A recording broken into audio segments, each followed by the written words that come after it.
Salut, bienvenue sous la couverture. Alors aujourd'hui on va faire une vidéo de 3 jours pour moi et de toi elle va durer je pense une heure et demie. C'est toutes mes révisions que je révise pour le bac de français. Voilà, l'écrit, je précise. Voilà, alors aujourd'hui j'ai prévu 2 ou 3 petits trucs. Je dois regarder l'école des femmes, donc là je vais pas te montrer, voilà, je regarde juste une pièce de théâtre. Par contre, je dois faire avec toi, on va faire les thèmes. Donc quand je dis thèmes, c'est tout ce qui est poésie, théâtre, argumentation, roman et réécriture pour les L. Du coup, je vais en fait te dire tout ce que je sais et on parlera tranquillement sur ça. Voilà, ça devrait pas prendre très longtemps, donc aujourd'hui je vais pas beaucoup te parler. Ce sera surtout demain, parce que je pense que demain je vais faire les figures de style et les courants littéraires avec toi. Donc voilà, et le 3e jour on va faire un commentaire et puis voilà. Du coup cet après-midi, en plus de ce que je vais faire en fait avec toi, je vais aussi par exemple faire quelques lectures analytiques pour le oral. Le oral, mais ça peut aider pour un commentaire parce que la lecture analytique c'est un bébé commentaire en quelque sorte. Du coup, voilà, c'est à peu près tout ce que je vais faire aujourd'hui. Donc là, il est 8h, donc je vais aller manger. Et ensuite, on se mettra tranquille. Je regarderai l'école des femmes. Oh là là, je sais plus parler. Et ensuite, on se mettra dans un coin tranquille. Et on parlera des thèmes. Allez, hop, c'est parti. Et voilà, donc là, je viens de finir de regarder l'école des femmes. Et maintenant, on va réviser ensemble les notions, on va dire. Donc là, je suis dans mon lit par terre, mais flemme. Donc, je vais rester comme ça. Et voilà, ça change rien pour toi. Du coup, on va commencer par la poésie. Donc en fait, je vais te dire les trucs et je vais te dire tout ce que je sais. Donc par contre, j'ai pas la feuille pour l'argumentation parce qu'il n'y a rien à dire, je trouve. Et les réécritures non plus, j'ai rien à dire spécial. Peut-être que je suis bête. Mais bon, bref, donc c'est parti. Donc la poésie, c'est... la poésie, il utilise plusieurs procédés, donc comme par exemple, c'est souvent des images et des mélodies qui montrent un texte de poésie, en plus des rimes si c'est en vers, mais si c'est en prose, il n'y a pas de rime. Donc les vers, c'est quoi ? C'est une unité de sens sur une ligne et avec un nombre de syllabes déterminé. Et la prose, c'est un poème qui ne joue pas avec les rimes, mais joue juste avec les sons et l'aspect en fait, tu vois ce que je veux dire, genre une certaine forme de c'est poétique, voilà, on va dire un texte poétique. Voilà, donc pour étudier un vers, il y a la métrique, donc nombre de syllabes, etc. Je sais pas faire la métrique, donc tant pis. Ensuite, une strophe, c'est un groupe de vers. Ensuite, il y a un blanc et ensuite un groupe de vers de nouveau. Enfin voilà, je pense que tu sais ce que c'est. Les rimes, il en existe plusieurs sortes, genre une pauvre quand il y a 15 sons, une suffisante quand il y en a 2 et une riche quand il y en a 3. Il y a des rimes plates, donc A, A, B, B, croisées, A, B, A, B, et embrassées, donc A, B, B, A. Voilà. L'enjambement, c'est une suite de phrases... Non, c'est la suite d'une phrase en fait qui est à la ligne, tu vois ce que je veux dire. Genre par exemple, nanana, ça rime et ensuite c'est à la ligne. Tu vois ce que je veux dire, je pense que tu as compris. Le rejet, c'est une continuation de 1 ou 2 mots, de 2 ou 3 mots plutôt, à la ligne, donc c'est un enjambement. Et le contre-rejet, c'est quand il n'y a qu'un seul mot à la ligne. Voilà. Donc pour étudier la prose, donc si on a une poésie en prose, il faut voir la structure, le lexique, les allitérations et les assonances. Donc les assonances, c'est la répétition d'un son avec une voyelle et l'allitération, c'est un son consonne. Pour analyser, il faut voir déjà la mise en page. Donc les mises en page des poèmes, souvent, tu vois quand ça rime, etc. Quand c'est un poème, ça peut être aussi un calligramme. Et si c'est un poème de type en prose et que c'est pas visible que c'est un poème, eh ben il faut regarder s'il y a quelque chose qui pourrait nous montrer, tu vois. Il y a souvent des figures de style dans la poésie. Donc les principales, c'est l'allégorie, l'antithèse, l'oxymore, la gradation et l'anaphore. Donc je vais pas te les expliquer parce que demain on va réviser les figures de style. Donc je vais juste te dire lesquelles ils sont dans la poésie. Donc allégorie, antithèse, oxymore, gradation et anaphore, c'est celles qui sont majoritairement dans la poésie. Bien sûr, il peut y avoir autre chose, mais majoritairement. Donc là je viens de lire ce que j'avais écrit pour les figures de style, mais comme demain on va étudier ensemble, je veux pas que tu aies un double, déjà la vidéo va être assez longue. Du coup maintenant on passe au théâtre. Donc le théâtre ça vient et c'est inspiré du théâtre antique et il y a principalement 2 sortes de théâtre, la comédie et la tragédie. La comédie est principalement représentée par Molière au XVIIe siècle. Molière met souvent en avant les principaux vices de l'humanité, donc par exemple l'avarice, l'ambition, la jalousie. Et la comédie, c'était un spectacle avant, et ensuite ça s'est transformé en un spectacle de cours. Donc avant c'était pour tout le monde. Je prendrai l'exemple de la chanson de geste. Je sais que c'est considéré comme roman, mais en soi les représentations de la chanson de geste, par exemple de Roland, en soi c'était du théâtre et c'était pour du coup le peuple, vu que c'était les troubadours qui se baladaient dans les villages et qui jouaient ça au peuple. Puis au fur et à mesure c'est devenu plus bourgeois, c'était dans les cours, etc. Du coup au XVIIIe siècle il y a Beaumarchais. Voilà, il y a aussi d'autres, mais l'important c'est Beaumarchais. Il a écrit Figaro qui est dans mon programme. La tragédie souvent inspiré de la tragédie grecque. Les 2 principaux représentants de la tragédie, c'est Corneille et Racine. Et c'est plutôt pour un public cultivé. Il y a aussi Voltaire qui a écrit du théâtre, particulièrement les tragédies, mais c'est pas très connu. Du coup, la comédie, ça sert à faire rire et c'est plutôt positif. Et ça sert aussi à se moquer. Voilà, et ça date du XVIIe siècle, je sais pas si j'ai précisé. Voilà. La tragédie, par contre, c'est plutôt des confrontations, apporter l'émoi, la terreur au public. Et il y a d'autres styles de théâtre, comme par exemple le drame bourgeois, qui date du XVIIIe siècle, qui est un théâtre plein de rebondissements. Il y a le drame romantique, qui est une opposition de bienséance et de vraisemblance au XIXe. Et le théâtre de l'absurde au XXe, c'est un refus total des règles. Donc il y a des pièces de théâtre genre incroyables que t'arrives et ils disent ben voilà c'est fini. Je sais plus de qui c'est cette pièce, mais c'est de l'absurde, en fait il n'y a aucune règle. Voilà. Donc pour analyser le théâtre à l'écrit, il faut trouver les enjeux, donc l'énonciation, les objectifs, la longueur pour pouvoir voir un peu ce que c'est. Donc il y a plusieurs trucs à repérer, comme par exemple les réparties. Donc les réparties, c'est une réplique courte qui permet d'accentuer une idée. Il y a aussi, alors j'arrive pas à prononcer le mot, donc je suis obligée de le lire, stichométie.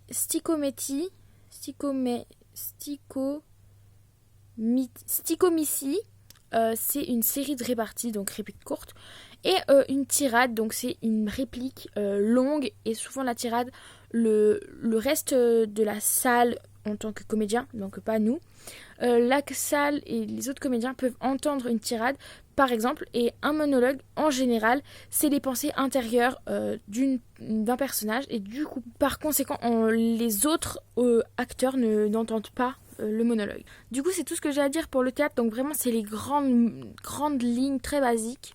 Je trouve très bien en fait de faire comme ça parce que tu peux apprendre énormément de choses sur le théâtre, et pour finir déjà au bac t'as une chance sur 3 ou 4 ou même 5 de tomber dessus. Voilà, et ensuite pareil, si t'apprends plus, en fait ça serait bête parce que moi dans une intro, avec toutes les informations que j'ai là, dans la question corpus, dans mon intro de commentaire ou dans mon écriture d'invention, vu que je vais de toute façon pas prendre dissertation, je pense qu'il y a toutes les informations que j'aurais besoin. Je vois pas trop de quoi de plus j'aurais pu parler, surtout qu'il faut pas faire des intros trop longues, etc. Donc moi je te conseille d'apprendre vraiment la base, genre d'apprendre des choses, c'est pas rien apprendre non plus, mais d'apprendre de privilégier les figures de style, ensuite privilégier ça, en gros, en résumé, les romans, etc., les thèmes, ça c'est très important bien sûr, hein, faut pas faire l'impasse. Là il me reste 10 jours pour réviser, et vraiment ces 10 jours, je pense qu'il faut vraiment, personnellement, je devais les consacrer à ça, en fait, réviser les figures de style, les styles comme ça, etc., et les styles littéraires, les mouvements, et c'est tout, je peux pas voir tout malheureusement, c'est comme ça, et encore je m'entraînerai après cette vidéo pour faire d'autres commentaires comme je t'ai dit, et aussi des analyses, lire les textes et tout ça, ça aide vraiment. Voilà, donc maintenant on passe au roman. Donc le roman c'est un récit fictif écrit en prose et qui ressemble étonnamment à la vraie vie, donc je pense qu'un roman tu sais ce que c'est. Il y a beaucoup les personnages sont très ils sont là les personnages, et il y a un temps défini.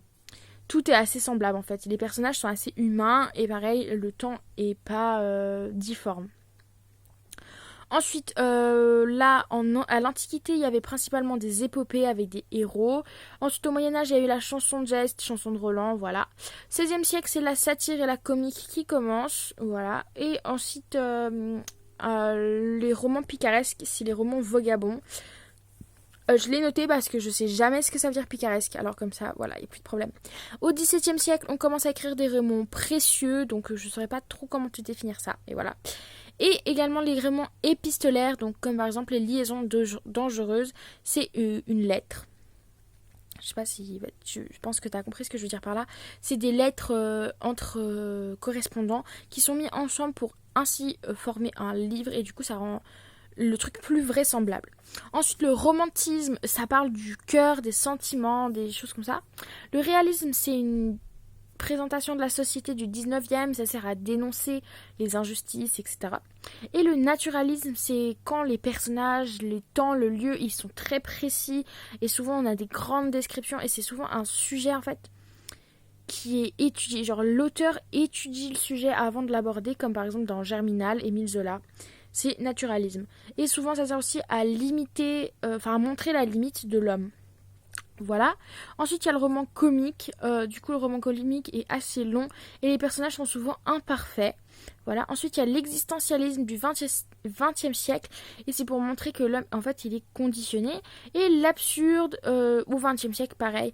C'est en fait un échec de trouver une raison à l'existence humaine, on va dire. Le nouveau roman, c'est une destruction. Déconstruction totale. Genre, c'est des romans souvent originaux, comme par exemple une tâche. Et tout ce qui se passe autour de la tâche est raconté comme si c'était la tâche était là et elle écoutait, tu vois. Je sais plus du tout de qui c'est ce roman, mais c'est un roman qui existe. Enfin, voilà. Et ensuite, j'ai juste écrit pour le personnage. Le personnage a une identité, une histoire et un caractère. Donc, je pense que pour le personnage, je vois pas trop réviser en plus ça sert à rien, enfin tu as lu sûrement assez de livres pour savoir ce que c'est un personnage. Donc bien sûr il y a des exceptions, par exemple le dernier jour d'un condamné, le personnage n'est clairement pas défini. On ne sait pas vraiment son identité. On sait qu'il a un enfant, qu'il a une famille, mais on ne sait pas qui il a tué, on ne sait pas comment, on ne sait pas pourquoi, on ne sait pas s'il est coupable d'ailleurs. Et on sait qu'il n'a pas d'avenir non plus, donc il n'a pas de futur. Il a un caractère, mais on n'apprend pas non plus à le connaître. Donc voilà, il y a des exceptions bien évidemment. Voilà, c'est à peu près tout pour le roman.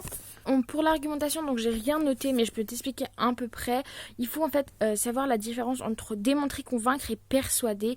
Donc pour démontrer, c'est plutôt un raisonnement logique, un peu comme en maths. En fait, c'est clairement des maths. Souvent, on a des exemples, etc. Donc convaincre, par contre, c'est plutôt... C'est argumentatif, convaincre. Tu vois ce que je veux dire? Genre, c'est assez logique. Genre, c'est pour convaincre, c'est pas... Voilà, t'as compris, je pense. Et persuader, c'est plutôt sur, en fait, quelque chose de sentimental. C'est quelque chose que, genre, qu'on persuade quelqu'un de quelque chose, c'est vraiment... Ouais, c'est sentimental, voilà. Et pour analyser un texte argumentatif, il faut trouver la thèse, le thème, etc. Voilà, je pense que c'est à peu près tout pour l'argumentation. Bah, il y a plein de choses à dire, mais pareil, c'est pas le thème le plus difficile, je trouve. Bon, après, c'est personnel, voilà. Donc, je crois que c'est tout pour aujourd'hui. Ouais. Donc là, moi, je vais réviser tous les autres trucs en plus. Et ensuite, je vais aller faire... je vais lire toutes mes lectures analytiques. Et voilà. C'est tout ce que je vais faire aujourd'hui. Donc... la vidéo là d'aujourd'hui elle est assez courte mais je pense que ça va. Et puis demain du coup on verra les figures de style et les genres. Je crois qu'on dit les genres. Et voilà. Donc j'espère que ça t'a plu pour l'instant. Donc on se retrouve dans 1 seconde pour toi et dans 24 heures pour moi. À toutes. Salut. Alors voilà. Donc là c'est le 2e jour je crois. Ce matin j'ai déjà fait 2 lectures analytiques. Qu'est-ce que j'ai fait d'autre? J'ai pris une douche, rien à voir. Et du coup, là, on va faire les figures de style, les genres littéraires. Et ensuite, ce sera terminé. Donc, j'ai fait 2 lectures analytiques, comme je t'ai dit, c'est pas assez. J'en ai fait que 2 depuis le début de tout. Et le 14, je passe l'oral. Donc voilà. Donc je dois encore m'entraîner aussi pour les lectures analytiques. Je vais les faire pour, comme je t'avais déjà dit, pour réviser le contrôle écrit. Parce que la question de corpus et le commentaire, comme je t'ai déjà dit, c'est un petit peu des lectures analytiques. Voilà. Donc du coup, on va commencer tout de suite. Alors, j'ouvre mes photos parce que j'ai pris des screenshots. D'ailleurs, si tu utilises cartable, tu peux faire des screenshots, mais tu peux pas copier-coller si tu payes pas le premium.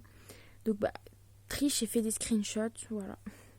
Du coup, il faut juste que je les retrouve. Elles sont ici. Voilà.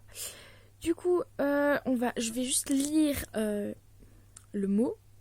Je vais pas lire la définition et je vais te la donner comme je m'en rappelle. Et aussi, je vais te dire pourquoi. Je suis fatiguée. Et je vais te dire aussi pourquoi on l'utilise. Donc, la comparaison. Donc, la comparaison, c'est pour faire un comparatif. Et c'est avec un outil de comparaison, genre comme tel que, semblable à. Voilà.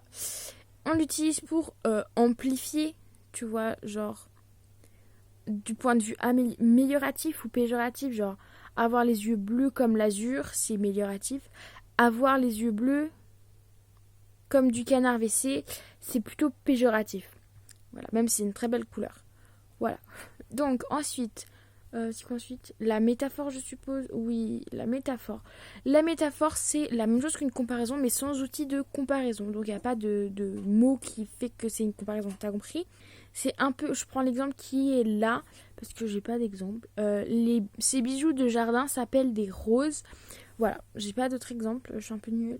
Voilà, et c'est pareil pour souvent faire amélioratif, mais aussi péjoratif, mais en général, c'est quand même amélioratif. La personnification, en fait, c'est une figure de style qui consiste à faire que les choses non humaines aient des caractéristiques humaines. C'est utilisé pour rendre la chose plus importante. Je sais pas trop comment t'expliquer ça. Genre, ouais, t'as compris, je pense. Ça sert à montrer que la chose est vivante et que c'est important, tu vois. Genre, par exemple, quand on dit le chien crie, ça veut dire crier comme la douleur, tu vois.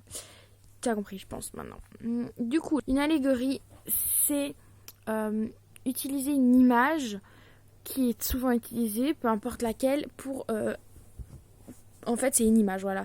C'est une idée abstraite mise dans un élément concret. Par exemple, s'il y a une grande tornade dans un livre, et que tu lis tout à coup, la jeune fille s'approcha de la fenêtre et à travers l'ouragan, elle vit une colombe. Ça signifie qu'il y a de l'espoir. Donc je pense que tu as compris. Et c'est la même chose que dans la peste, l'allégorie au nazisme, c'est les rats. Voilà. La métonymie, c'est une figure de style qui prend un élément de quelque chose et qui le rend, qui le nomme comme ça, genre comme comme quand je te dis mange ton assiette ou bois ton verre, tu manges pas l'assiette et tu bois pas le verre. Et aussi comme Eugène Poubelle, ça s'appelle la poubelle. Voilà. Donc ensuite il y a une synecdoque, donc c'est une métonymie en vrai. Seulement c'est avec la matière. Donc par exemple croiser les fers pour se battre à l'épée. Les voiles s'éloignent au loin. Donc les voiles c'est les bateaux. En fait c'est particulier à la matière. Ensuite, la périphrase. Donc la périphrase, c'est tourner autour du pot carrément. Donc en fait, ça consiste à prendre une phrase. Genre comme quand je dis les malentendants dans les personnes du 3e âge, tout ça, veut dire les vieux et les sourds. Genre c'est pour faire joli, on va dire. Et si tu veux une périphrase qui pourrait te permettre de t'en rappeler... Voldemort, sa périphrase, on va dire, c'est celui dont on ne doit pas prononcer le nom. Voilà, l'hyperbole, c'est une figure d'exagération, donc ça sert juste à accentuer et à rendre en fait les propos plus importants. Une exagération, quoi, genre mourir de rire. La gradation, c'est en fait de plus en plus fort, donc c'est une énumération, mais qui augmente ou qui diminue. non, qui augmente seulement. Donc c'est plus, virgule, virgule, plus, genre je marche, je cours, je vole. Voilà. L'anaphore, c'est une figure qui consiste à répéter en fait le début de chaque phrase ou mot. Genre par exemple, belle, blablabla, belle, blablabla. Ou bien... Donc j'ai pris mes feuilles de français pour te donner l'exemple de l'anaphore. C'est par exemple, déjà la pierre pense où votre nom s'inscrit. Déjà vous n'êtes plus qu'un mot d'or sur nos places. Déjà le souvenir de vos amours s'efface. Déjà vous n'êtes plus que pour avoir péri. Donc le mot déjà, d'ailleurs c'est le roman inachevé, c'est dans le roman inachevé, c'est La guerre et ce qui s'ensuit d'Aragon. Donc, du coup le mot déjà dans ce poème c'est une anaphore. Ensuite, un euphémisme, c'est en fait comme quand on veut mettre un peu la pommade. Tu vois ce que je veux dire? C'est pas passer la pommade, mais plutôt genre pour que ce soit plus gentil, tu vois. Genre il est parti pour dire il est mort. Ensuite, il y a la litote. C'est souvent, la litote, pour la trouver, il y a souvent une double négation. Donc, comme quand je te dis, il n'est pas beau. Ou bien, ce n'est pas peu dire. Et la double négation, en fait, du coup, c'est signifier moins pour en dire plus. Ensuite, il y a l'antiphrase, donc c'est quand en fait on fait de l'ironie. Comme par exemple, je te dis, t'es beau, alors que t'es plein de peinture et tout ça, enfin tu vois. C'est genre exprimer une idée qui n'est pas la sienne et qui est en fait l'opposé. L'antithèse, c'est en fait quand il y a deux idées à côté qui sont opposées. Voilà, donc, et ça sert aussi à mettre en valeur une des idées ou les deux. L'oxymore, à pas confondre du coup avec l'antithèse, c'est quand il y a deux mots de sens contraire qui sont à côté. Genre par exemple, j'ai pas d'idée, le soleil et la lune, enfin tu vois ce que je veux dire. Genre c'est pour mettre en valeur pareil un des deux. Ensuite il y a le parallélisme. Donc le parallélisme, c'est deux phrases de la même construction mises à côté. Genre comme par exemple, le ciel est bleu, la terre est verte. C'est un parallélisme. Ensuite, il y a le chiasme. Donc le chiasme, c'est comme un parallélisme, mais un petit peu différent. Du coup, c'est inversé. Genre, bleu est le ciel, la terre est verte. Je reprends le même exemple, mais c'est pour t'expliquer, c'est dans le sens contraire, en fait. Voilà, donc c'est un peu tout, les figures de style. Je sais qu'il y en a que j'ai pas dit le but, mais la plupart des figures de style, ça sert à accentuer le propos. Donc en fait, c'est très important de le savoir, ce qui est la figure de style fait. Tout simplement parce qu'après, si tu ne sais pas, tu pourras pas dire dans le commentaire genre il utilise cette figure de style pour... Non. Du coup, maintenant, on va faire les courants littéraires, je crois qu'on appelle ça. Du coup, je les ai trouvés super bien expliqués dans une vidéo. Du coup, j'ai fait des screenshots. Et si je retrouve la vidéo, je la mettrai en barre d'infos. Du coup, on va commencer par l'humanisme. Donc, bien sûr, c'est très très résumé. Parce que c'est que à ça que je vais utiliser. Genre, je vais pas essayer de faire plein de phrases sur l'humanisme. Je vais essayer de faire un bref résumé. Et comme ça me fera assez de points. Donc, voilà.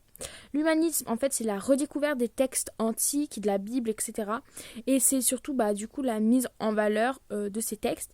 Et surtout aussi, j'arrête pas de dire surtout, c'est genre on croit en l'humain, on pense qu'on est le centre, mais pas le centre de l'univers, tu vois, mais genre qu'on est là, on existe, voilà.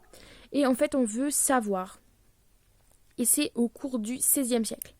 Ensuite, il y a la Pléiade. Donc, la Pléiade, c'est juste vers la fin du XVIe siècle, il me semble. C'est un groupe de poètes. Donc, il y a Ronsard.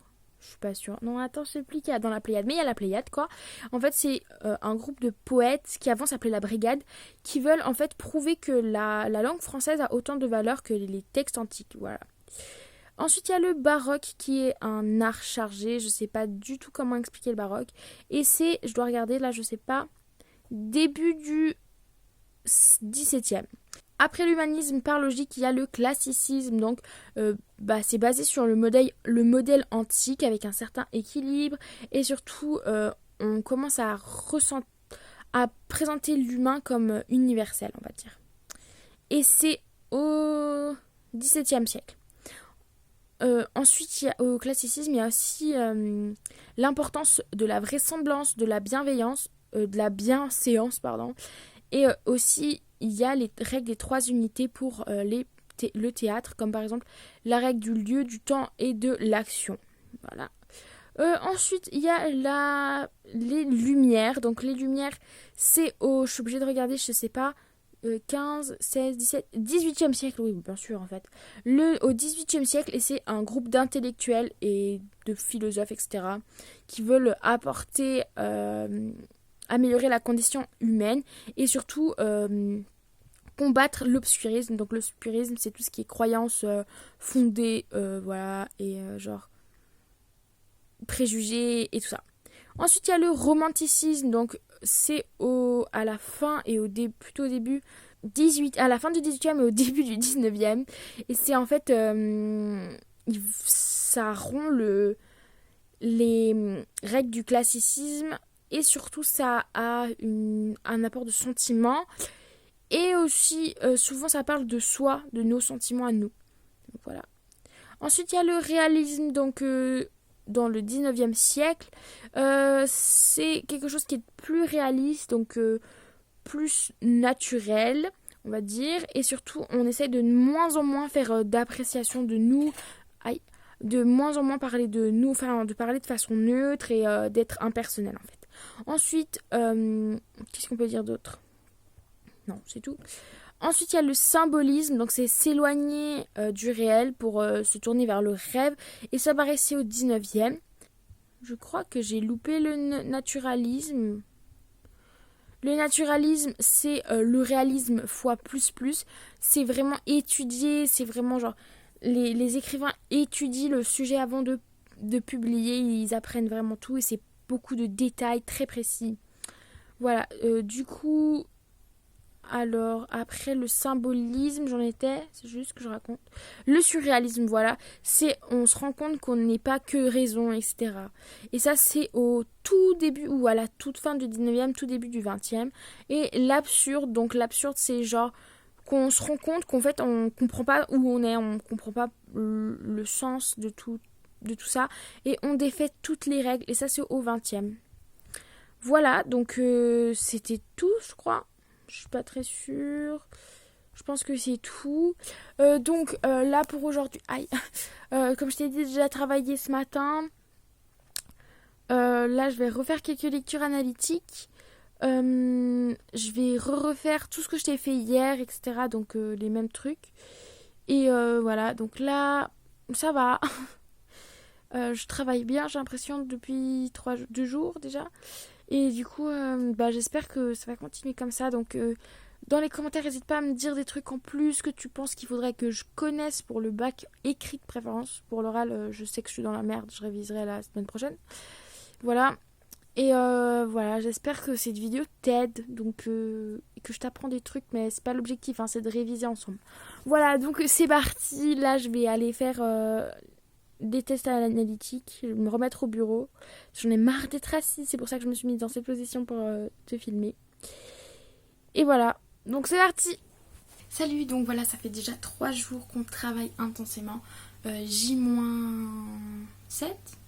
je crois. Je veux pas y penser.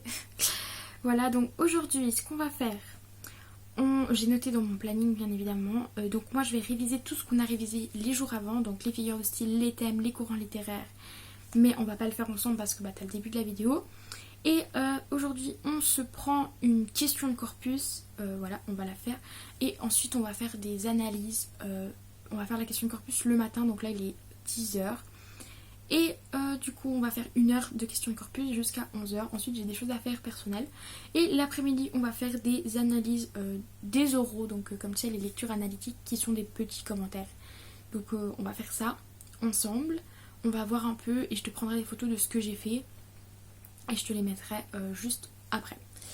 Voilà, donc c'est parti, on commence tout de suite. Let's go. D'abord, je vais moi-même réviser toute seule les figures de style, les thèmes et les courants littéraires. Voilà, j'ai besoin de relire, tu vois. Et ensuite, ce sera parti. Donc, let's go. Excuse-moi, il fait pas spécialement beau aujourd'hui, du coup, je suis pas très lumineuse. Bref. Du coup, là, c'est l'heure de faire la question de corpus. Donc, j'ai révisé les figures de style, Les figures de style, j'ai fait quelques trucs sur les thèmes et j'ai relu un petit peu la théorie de la question de corpus. Du coup, là, ce qu'on va faire, c'est qu'on va, je vais dire, je suis à la page 29 de l'ancien livre du CNED, question de corpus, du coup, de première. Et il est plus valable celui-là, vu qu'ils l'ont changé pour le nouveau programme. Du coup, là, la question de corpus, c'est étude d'un corpus. Comment est perçu le nouveau monde lors de sa création? Donc c'est le premier qui nous propose, moi je ne l'avais pas fait, donc super. Je vais pas te lire tous les textes parce qu'il y en a 3 qui sont plutôt longs, mais je vais te dire pour que tu puisses les trouver sur internet et peut-être faire toi-même une question de corpus sur ça. Donc le texte A, c'est Christophe Colomb, lettre à Santangel, je crois qu'on prononce. Voilà.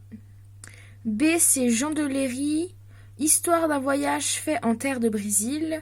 Et le texte C, c'est Montaigne des cannibales, donc très connu, qui est d'ailleurs dans mes lectures analytiques. Du coup, je vais les lire de mon côté. Ils sont assez longs, mais ça va. Ensuite, en fait, on va lire clairement la méthode du CNED. Ensuite, on fera la question de corpus pour nous. Et ensuite, je te montrerai une photo de ma question de corpus réponse. Et je crois qu'il y a les réponses du CNED et je t'enverrai une photo. Je pense pas qu'on a le droit de faire des photos du livre du CNED. Mais je te lirai la réponse au pire. Voilà. Donc c'est parti! Et voilà, donc j'ai fini... Oulala, je tremble, pardon.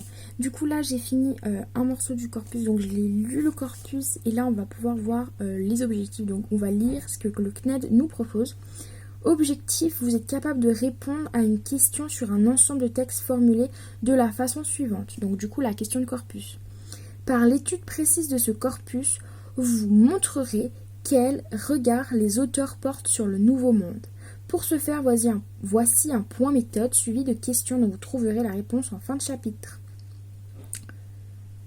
Voilà. Du coup, on va lire ce point méthode. En sachant que sur le fascicule français première devoir, faudra que je le retrouve, il y a également une fiche méthode complémentaire. Donc, on va tout de suite lire leur point méthode. Ils disent que tout sujet des épreuves anticipées présente un corpus, c'est-à-dire un ensemble de textes réunis par le concepteur de l'épreuve. Voilà, c'est logique. Et là, par exemple, dans le corpus qu'on est en train de faire, c'est le nouveau monde. Principe fondamental, pour construire la réponse, il est impérativement demandé au candidat de construire une synthèse. Puis, observation doit permettre de rapprocher les textes. Le principe fondamental entraîne 3 conséquences. Le candidat doit constamment avoir à l'esprit la nécessité d'établir le dialogue entre les textes. C'est pourquoi on évitera absolument de construire, pour répondre, un plan de type A. Christophe Colomb, B. Jean Léry, 3. C. Montaigne. L'objectif est de saisir les points communs, mais aussi les écarts entre les textes. Il est donc impératif de construire une réponse organisée et argumentée qui mettra en évidence les idées majeures du corpus. Il faut vraiment que je dorme après 3 jours. Conseil, pour bien comparer les textes, il faut d'abord les lire attentivement en surlignant sur chacun d'eux les expressions importantes. Ces expressions sont ensuite reprises soit en substance, donc l'expression signifie que le rédacteur reprend l'idée mais pas les mots de l'auteur, donc pas copier-coller quoi, soit entre guillemets. D'ailleurs les guillemets, je précise, j'ai lu beaucoup de méthodologie et peu importe que tu sois dans le nouveau bac, l'ancien bac, que tu te prennes dissertation, commentaire, écriture d'invention, peu importe, les guillemets c'est pas des guillemets anglais, c'est des guillemets français, donc des pointes comme ça, tu sais là, tu vois de quoi je parle. Bref, les guillemets, il faut les faire juste et il faut pas se tromper. Dans tous les cas, la lecture de la réponse doit résulter une connaissance exacte des textes. On n'acceptera donc pas une lecture approximative. Après ce premier travail de lecture averti, on passe à l'analyse. Voilà une activité qui vous permettra de dégager les axes majeurs de votre réponse. Donc on va vraiment suivre tout ce qu'ils nous disent et ensuite on fera un texte. Ok. Entraînement méthodologique à la question de corpus. Relisez attentivement la question. Par étude précise de ce corpus, vous montrerez quel regard les auteurs portent sur le nouveau monde. Dégagez les mots-clés, c'est-à-dire ceux qui portent sur les notions fondamentales et analysez-les. Vous vous approprierez ainsi de la question et éviterez tout hors sujet. Du coup là c'est plutôt oral, donc on va le faire oralement. Le regard c'est un des points principaux. Et le nouveau monde. Du coup c'est la façon dont est perçu le nouveau monde en fait qu'on nous demande. Voilà. À partir de ce travail, dégagez les rubriques d'analyse. Construisez un tableau qui comportera ces rubriques et complétez-le avec les observations et citations que vous releverez dans le test. Je sais pas trop comment s'y prendre, on va prendre une petite feuille, on va essayer de tenter un tableau. Donc je sais pas du tout comment eux ils veulent qu'on fasse le tableau, mais on va s'en sortir. Donc on va faire un tableau à côté de mon autre commentaire. Donc là j'ai fait un tableau de 3 colonnes, il y a 3 textes. Donc je mets A, B et C. Alors du coup on peut déjà, rien qu'avec les textes tout en haut de l'épreuve où c'est écrit et texte A, texte B, texte C avec le truc, noter en fait l'année. Donc Christophe Colomb il écrit ça assez tôt, entre 1451 et 1506, donc c'est son âge, mais du coup il a écrit ça entre ça. Jean Léry, on voit que c'est 34 ans plus tard, donc 1534 à 1613. Et pareil pour Montaigne, qui est à peu près la même chose, c'est 1533 à 1552. Donc pour Christophe Colomb, on ne sait pas quelle année il a écrit son texte, simplement c'est écrit 2006, mais c'est la parution, donc il est paru en 2006, mais c'est pas possible. Du coup, pour le texte B, on sait que c'est en 1978, donc 78, et 95 pour Montaigne, donc 1500. Je crois que je dis 1900, mais c'est 1500, pardon. 1595, donc 95. Donc on peut déjà voir que bon, Montaigne, on sait qu'il est humaniste. Donc on met H. Humaniste. Jean Léry, son récit est plutôt humaniste parce qu'en fait dans son récit il est en train de parler avec un vieux du Nouveau Monde qui lui demande ouais, mais pourquoi vous prenez nos arbres en gros, et il répond, mais il se rend compte que la réponse qu'il donne elle n'est pas valable par rapport au raisonnement du vieux. Du coup c'est aussi humaniste, on voit qu'il pose la question de l'homme, qu'est-ce qui lui est dû, etc. Par contre Christophe Colomb, en fait on pourrait croire qu'il écrit ce texte pour décrire les gens, tu vois, du Nouveau Monde. Il les décrit comme sympathiques, tu vois, genre pas dangereux et tout, mais ça se voit aussi qu'il a un aspect assez genre, ils ont pas d'armes, ils ont peur, ils nous acceptent facilement, donc tu vois c'est un regard d'une personne qui veut prendre pouvoir, tu vois, donc on va mettre conquérir. Du coup ça c'est pour leur regard, donc moi je note pas du tout dans le tableau, je vais poser mon téléphone parce que j'en ai marre. Je note pas du tout dans le tableau les citations, ou sinon ce que je fais c'est que je prends un stabilo et par exemple humaniste je mets en orange, et tout ce qui est humaniste dans le tableau, dans le texte, je le passe en orange. J'aime pas du tout écrire des citations dans un tableau, je sais pas pourquoi, mais moi ça m'embête. Du coup eux ils disent du coup de faire ça et de compléter avec les observations et citations qu'il y en a dans le texte, donc on va pas le faire. Mais du coup on peut aussi constater que Léry, ouais, c'est ça, il était là-bas, il a été voir, donc il était sur place, tu vois. Et pareil pour Christophe Colomb. Par contre, on sait que Montaigne, il dit de ce qu'on m'a dit, quoi, tu vois. Du coup, il n'y était pas, donc comme on doit confronter les textes, moi je sais toujours trouver dans le tableau, vu qu'il y a 3 textes, 2 textes qui a un truc et l'autre qui a pas. Donc par exemple, attends, il y a mon sparadrap qui s'en va, parce que j'ai un gros sparadrap là. Et là, il est en train de partir, désolée. Du coup, je disais, par exemple, je vois que le premier texte est humaniste. Enfin, alors là, c'est le 3e, mais t'as compris. Alors, je me dis, ah, c'est marrant, il est humaniste, ok. Je regarde s'il y en a un autre qui est humaniste. Et s'il n'y en a pas qui est humaniste, souvent, bien sûr, s'il y a des exceptions, mais souvent, ça veut dire que les 2 autres sont autre chose pareil. Pareil pour là, il y en a 2 qui étaient là et l'autre qui n'est pas allé. Voilà. Tu vois ce que je veux dire ? Oui, je pense que tu vois. Du coup, qu'est-ce qu'on peut rajouter de plus d'important ? On relit la question, ok ? Regard porte au nouveau monde. Ouf. Du coup, là, on sait le regard. En fait, ils posent tous un regard positif dessus. C'est vrai, ils trouvent tous le nouveau monde, c'est cool. Mais Christophe Colomb, il le trouve cool pour le prendre. Donc, c'est pas le... C'est plutôt un conquéreur, quoi. Tu vois ce que je veux dire? Montaigne, il décrit clairement... Ah, voilà. Un autre exemple, c'est que, clairement, Christophe Colomb, il dit que c'est des barbares sauvages, genre dans le sens... Ils ont rien, c'est des pauvres bêtes sauvages, tu vois. Donc, eux, pour lui, c'est des sauvages. Tandis que Léry, on va devoir relire, tu vois. Bah, on lira, relira. Mais pour Montaigne, les barbares, c'est nous. Donc, c'est pas des sauvages, les autres. Tu vois ce que je veux dire? Ça m'énerve, c'est pas grave. Aïe. Du coup, Léry, je pense pas qu'il les trouve sauvages. Je trouve plutôt qu'il aime pas le comportement que eux-mêmes ils ont. Du coup, je pense pas que il pense pas que c'est des sauvages. Tu vois ce que je veux dire encore? Voilà, donc là j'ai un tableau avec 4 points. Donc c'est pas un tableau dingue. Hein. Mais je vais faire comme ça, c'est pour te montrer un peu comment je révise. Parce que je vais faire ça plusieurs fois jusqu'au bac. Hein. Donc voilà, j'ai mon tableau. Qu'est-ce qu'il dit ensuite? Rédiger une réponse à l'aide du point méthode ci-dessous. Souligner la question dans l'introduction et son rappel dans la conclusion. Parce que c'est important dans la méthode. Ok, on va lire du coup le point méthode. C'est parti. Structure de l'introduction et de la conclusion. L'introduction a 2 objectifs. Présenter le corpus, donc il faut décrire en fait. En inscrivant chaque texte dans son époque et en rappelant ainsi le demi-siècle auquel il appartient et le mouvement culturel qui caractérise cette époque. Rappeler la question, contrairement à ce qui est exigé dans une dissertation, il n'est pas nécessaire de la reformuler. On se contentera de la reprendre avec exactitude telle qu'elle est libellée sur le sujet. Remarque, on introduit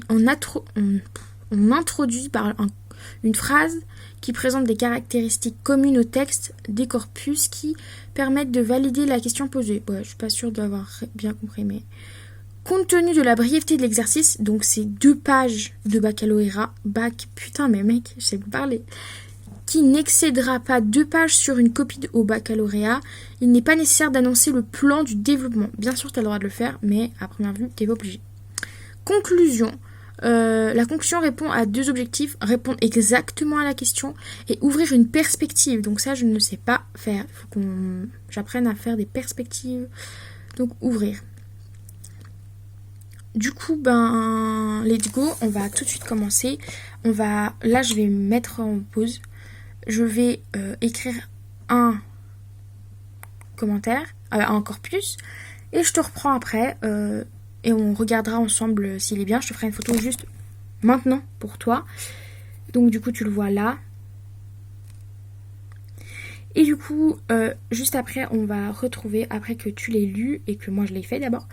Et du coup, on va se retrouver dans 1 minute pour le corriger. C'est parti! Alors là, j'en peux plus, je me sens pas bien, j'ai envie de vomir, je suis pas bien. T'inquiète, hein, c'est le stress qui me fait ça, je suis pas malade, j'ai rien. Mais le stress, ça me bouffe, un truc de fou. Du coup, j'ai pas fait la conclusion, j'avoue. Mais j'ai fait déjà tout ça pour ma question de corpus. Bon, j'avais pas d'encre, il faut que j'achète des cartouches. D'ailleurs, je te conseille d'acheter ces cartouches comme ça, Pélican. Stabilo, pas du tout Pélican. C'est de l'encre comme... moi, je suis gauchère. Et j'utilise une plume normalement. Et en fait, au bac, je peux pas utiliser une plume parce que je fais tout le temps des traces avec mon... je passe par-dessus, quoi. Tandis que ça, l'encre, elle sèche extrêmement vite. Et du coup, je peux pas faire de traces. Du coup, je vais utiliser ça au bac, d'ailleurs. Donc, du coup, je te conseille d'acheter vraiment des trucs qui font pas de traces. Et aussi, je te déconseille d'écrire au stylo bille. Parce que genre c'est moins bien vu. Je sais pas comment expliquer, mais déjà si tu fais une erreur, t'es obligé d'utiliser du Tipex, donc t'appelles ça du blanc si t'es français. Ouais, ou du correcteur quoi. Mais là t'as l'efface-encre, donc c'est peut-être mieux, moi je trouve mieux en tout cas. Et surtout j'ai beaucoup vu des profs dire que c'était mieux parce qu'il y avait l'aspect écrire à la plume, tu vois. Voilà. Bref, donc je vais te mettre sur... la vidéo, juste avant, je l'ai mis la première page, donc elle est plutôt bien. Du coup, c'est mon premier paragraphe. Il m'en reste un deuxième, mais j'arrête. Si tu voulais savoir, mon deuxième paragraphe, il parlait du discours en fait j'ai écrit, je t'ai écrit juste, je te lis le début. La vision de ces peuples évolue très vite et l'humanisme de Lévy et Montaigne apporte du bémol au discours de Colombe. Les trois textes montrent le positif de ces peuples. Là j'ai cité nullement lourdeau et heureux. Et après je vais écrire même si Colombe apporte son aspect plus conquérant en citant les trucs conquérants. Puis ensuite je vais parler voilà, c'est un peu tout. Du coup j'ai regardé le corrigé, ça ressemble assez ça va. Et pour la conclusion je ne saurais pas trop comment conclure, mais je vais encore regarder le corrigé, m'aider, etc. Donc voilà, on aura fait un commentaire de texte. Du coup là je vais dormir et je pense pas que je vais te montrer, je pense que la vidéo va se terminer là. Et je vais faire cet après-midi les lectures analytiques des textes. Donc voilà, c'est un peu comme des commentaires et c'est pratique pour l'oral et pour l'écrit. Bon, pour l'oral surtout. Du coup, je vais réfléchir à ça si j'ai le temps de le faire.